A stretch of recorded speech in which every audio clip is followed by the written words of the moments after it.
Assalamualaikum warahmatullahi wabarakatuh.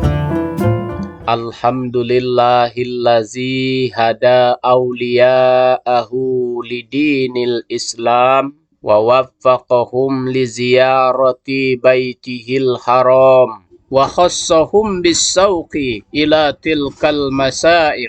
Ahmaduhu subhanahu ala jazilil fadli wal in'am wa ashkuruhu ala ma awlahu minat taufiqi wal ilham wa ashhadu an la ilaha illallah wahdahu la syarikalah al malikul haqqus salam wa ashhadu anna muhammadan abduhu wa rasuluh khairu muallimi wa imam. Allahumma salli ala abdika wa rasulika Muhammadin wa ala alihi wa ashabihil bararatil kiram wa sallama tasliman katsira. Amma ba'du. Ayyuhan nas ittaqullah wa'buduhu. Qala Allah ta'ala Bismillahirrahmanirrahim. Wa iza sa'alaka ibadi anni fa inni qarib ujibu da'watad da'i iza da'an falyastajibu li wal yu'minu bi la'allahum yarsudun. Sadaqallahul azim.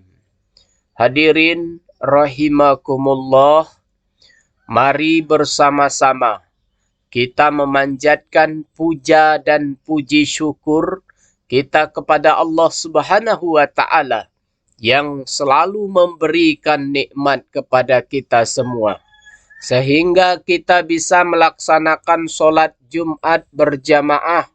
Salawat dan salam semoga tetap tercurahkan kepada Nabi Muhammad sallallahu alaihi wasallam, kepada para sahabat, para tabi'in dan tabi'it tabi'innya, hingga kepada kita semua selaku umatnya.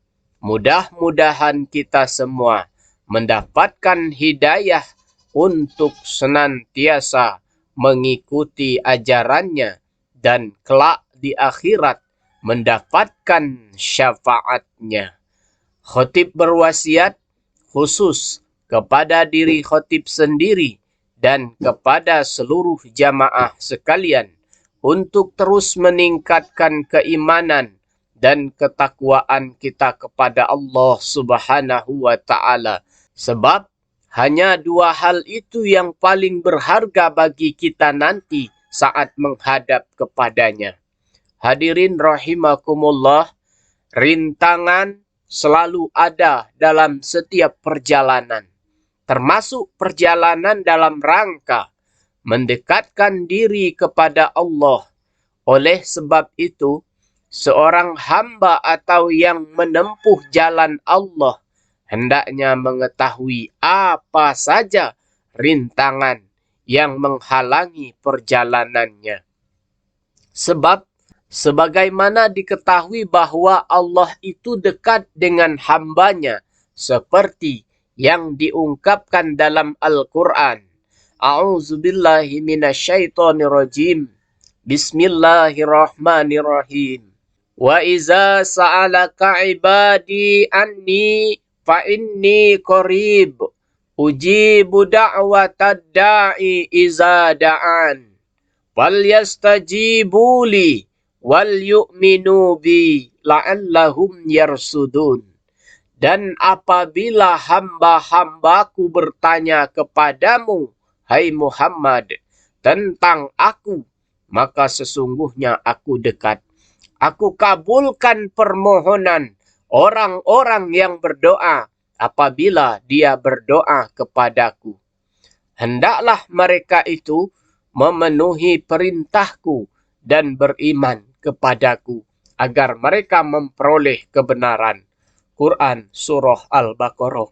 Hadirin rahimakumullah, dalam kaitan ini Imam Al-Ghazali menyebutkan ada 4 rintangan atau penghalang besar yang mengganggu kedekatan kita dengan Allah Subhanahu wa Ta'ala. Pertama, dunia dan perhiasannya. Tak banyak disadari bahwa salah satu sandungan besar dalam perjalanan kita mendekat kepada Allah adalah dunia dan perhiasannya. Makanya kita harus berusaha meluruskan niat dan menyingkirkan godaan-godaan dunia dari hati kita. Ini artinya seorang penempuh jalan Allah atau siapapun yang ingin dekat kepadanya bukan tidak boleh mencari dunia, bukan tidak boleh memiliki dunia, bukan tidak boleh mencintai dunia, tetapi ia tidak boleh menjadikan dunia sebagai tujuan. Tidak boleh membiarkan hati mengikuti keinginan dunia. Tidak boleh membiarkan hati dikendalikan oleh dunia. Silahkan saja mencintai dunia, tetapi jangan sampai melupakan jalan Allah. Pasalnya mencintai dunia sudah menjadi fitrah manusia, sebagaimana yang telah diselipkan oleh Allah dalam hati mereka.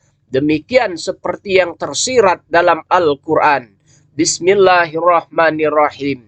Zuyyina linnasi hubbus sahawat minan nisa'i wal banin wal qanatiril muqantarah minaz zahabi wal fiddati wal khailil musawwamah wal an'ami wal harsh.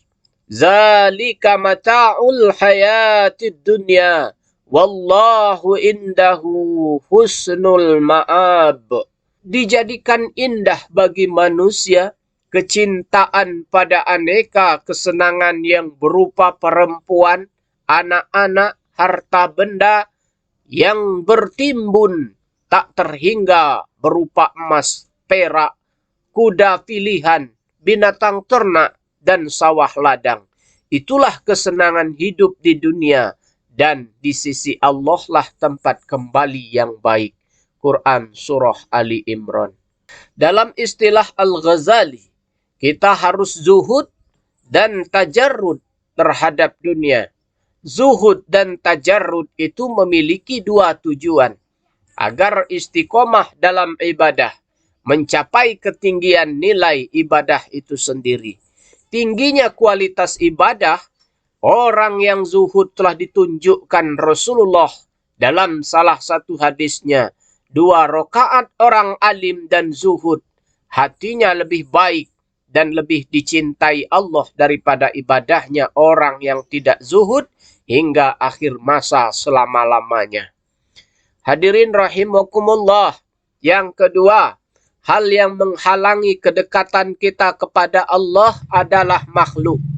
Yang dimaksud di sini secara spesifik adalah ciptaan-ciptaan Allah yang bernyawa dan berada di sekeliling kita, baik manusia, hewan maupun tumbuhan. Lebih spesifik lagi, manusia di sekitar kita adalah anak, istri, keluarga, tetangga, teman, kolega, atasan, bawahan, termasuk hewan atau tanaman kesayangan. Disebutkan oleh Al-Ghazali, sesungguhnya makhluk setelah menyibukkan kita, selanjutnya akan menghalangi kita dari ibadah, bahkan ada kalanya menjerumuskan pada keburukan. Allah telah mengingatkan dalam Al-Quran, Bismillahirrahmanirrahim. Ya ayyuhallazina amanu inna min azwajikum wa auladikum aduwwan lakum fahzaruhum wa in ta'fu wa tashpahu wa taghfiru fa innallaha ghafurur rahim.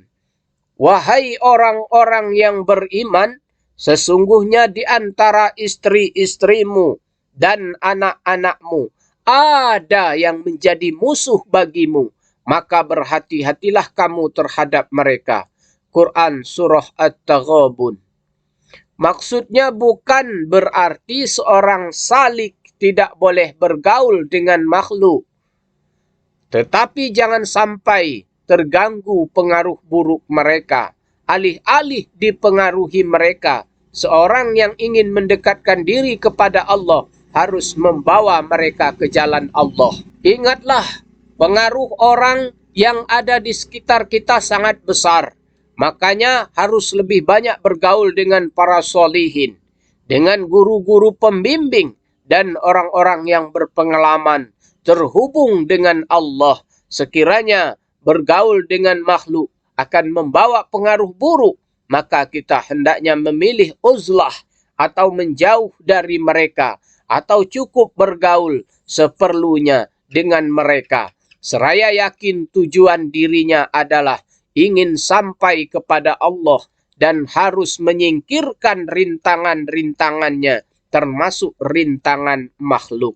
Namun demikian, mengurangi hubungan dengan makhluk bukan berarti kita memutuskan silaturahim dan berhenti menebar kebaikan dengan sesama, tetapi menyingkirkan segala pengaruh dan godaan yang datang dari arah mereka, menjauhi pergaulan yang tidak membawa dirinya semakin dekat dan semakin cinta kepada Allah. Kendati masih bergaul dengan makhluk, hati kita tidak tergantung dan tidak berharap kepada makhluk. Yang ketiga, penghalang kedekatan kita dengan Allah adalah setan.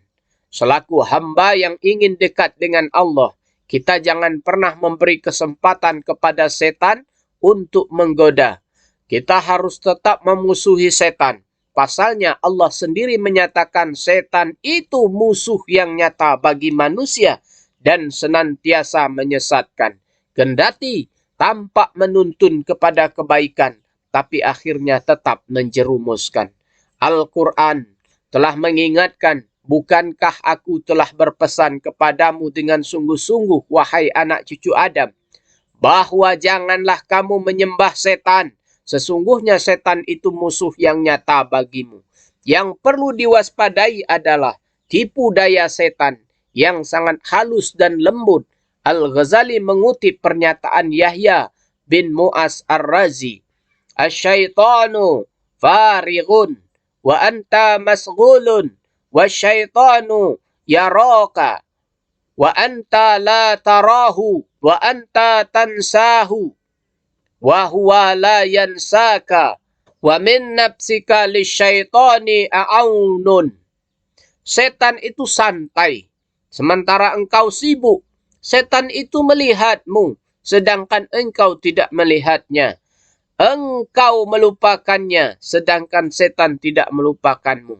Lagi pula setan itu memiliki banyak penolong dalam menggodamu. Salah satu cara agar kita terhindar dari godaan setan adalah memperbanyak zikir dan berlindung kepada Allah, karena tipu daya setan masuk di saat manusia lengah dan lupa kepada Allah.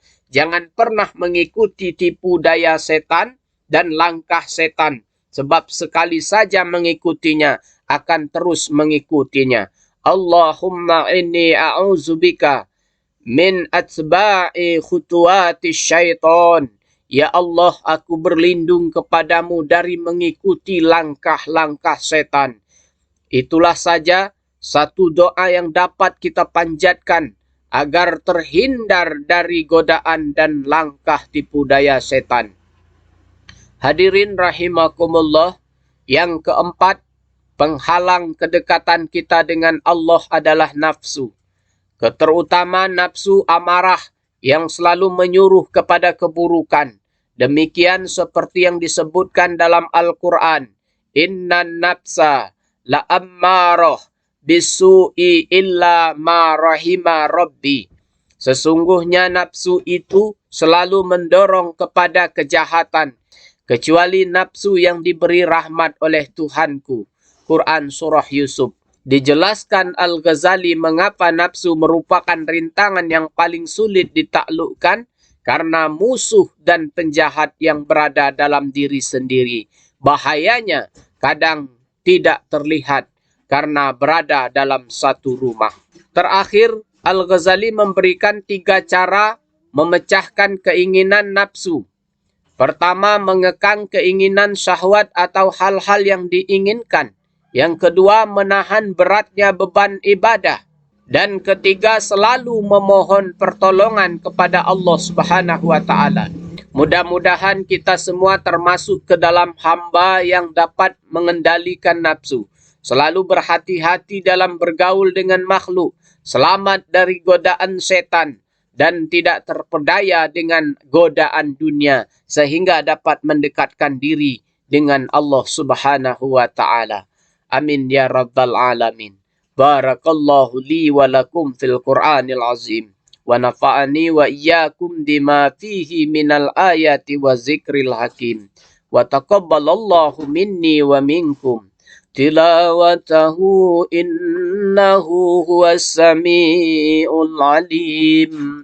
Aqulu qawli hadza wastaghfirullahal azim li walakum walisairil muslimin wal muslimat fastaghfiruhu innahu huwal ghafurur rahim.